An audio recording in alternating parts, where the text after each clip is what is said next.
நானும் இங்க ஒரு 1/2 மணி நேரமா வாசம் முடிச்சுட்டு உட்காந்துருக்கேன். அங்க மீன் சாப்பாடு சாப்பிடக்கூடாதுன்னு டயட்ல இருக்கேன். பட் இருந்தாலும் எல்லாரும் சாப்பிட பார்த்து எனக்கு டெம்ப்ட் ஆகுது. நான் இன்னைக்கு போய் சாப்பிட்டே ஆகிறேன். அவன் இன்னும் திருந்தலமாமா. கூட்டம் பாத்தீங்களா? முன்னெல்லாம் வந்து பீச்ல வந்து மதியம் மீன் சாப்பாடுனாலே இந்த அக்கா கடை தான். எந்த அக்கா கடைன்னு உங்களுக்கே தெரியும். எனக்கு தெரியாது. எல்லாமே கழுவி கவுத்துட்டாங்க போலயே, காலியா இருக்குமே. இப்பதான் ப்ரான் போட்டிருக்காங்க, சமைப்பாங்க போல இருக்கு. நம்ம போய் ஒரு மீல்ஸ் சொல்லிட்டு ப்ரான் சொல்லிக்கலாம். அண்ணா மீல்ஸ் இருக்கா? மீன் சாப்பாடு ஒரு மீல்ஸ் கொடுங்க. அப்புறம் அந்த ப்ரான் கொடுங்க. டோக்கன் வாங்கிட்டு வரணுமா? அண்ணா டோக்கன் எங்க வாங்கணும்?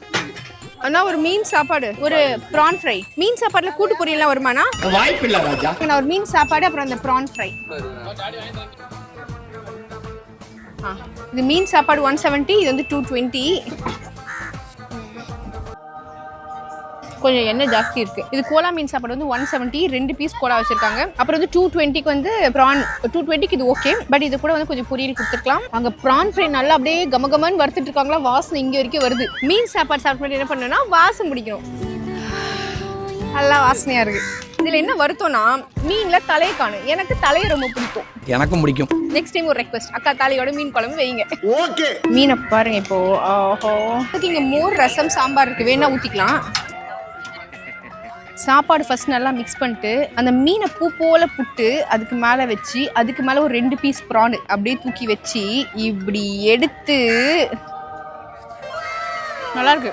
மீன் குழம்புல வந்து இன்னும் கொஞ்சம் மீன் டேஸ்ட் இறக்கிட்டா சூப்பராக இருந்திருக்கும். ஆக்சுவலாக மீன் டேஸ்ட் நல்லா இருக்கு. இல்லை எத்தனை ப்ரான் இருக்குன்னு எண்ணி சொல்றேன். 28 பீசஸ் இருக்கு. நான் ஃபர்ஸ்ட் ஒரு ப்ரான் பீஸ் சாப்பிட்டேன். நீங்க ஒரு வில்லேஜ் விஞ்ஞானி பாஸ். 29 பீசஸ் 220 rupeesக்கு ஓகே தான். இப்போ இந்த மீன் அப்படியே நான் ஃபுல்லாக சாப்பிட போறேன். ஓ குரலி வித்தையா? இன்னும் என்ன நீ பைத்தியக்காரனாவே நினைச்சிட்டு இருக்கறல? ஆனா சும்மா சொன்ன மீனிங்கே தான் இருக்கு. உங்களுக்கு தெரியும்ல, இது உலக நடிப்புடா சாமி. நீங்க ஆல்ரெடி கண்டுபிடிச்சிருப்பீங்க. இருந்தாலும் நான் சொல்றேன், மெரினா பீச்சுக்கு வந்தீங்கன்னா அங்க சுந்தரேகா கடை இருக்கும். மதியம் லஞ்சுக்கு வந்து மீன் சாப்பாடு, அது கூட வந்து ப்ரான் ஃப்ரை அதெல்லாம் கிடைக்கும். வந்தீங்கன்னா சாப்பிட்டு போங்க. எனக்கு பயங்கரமா டெம்ப்ட் ஆகுது, பசிக்குது. அப்பயே டெம்ப்ட் ஆகுது சொன்னால இப்போ நான் சாப்பிட போறேன். என்ன பண்ணணும்? ஃபுட் ஃபாலோ பண்ணணும்ல, கம்மி பண்ணிடுங்க. பை.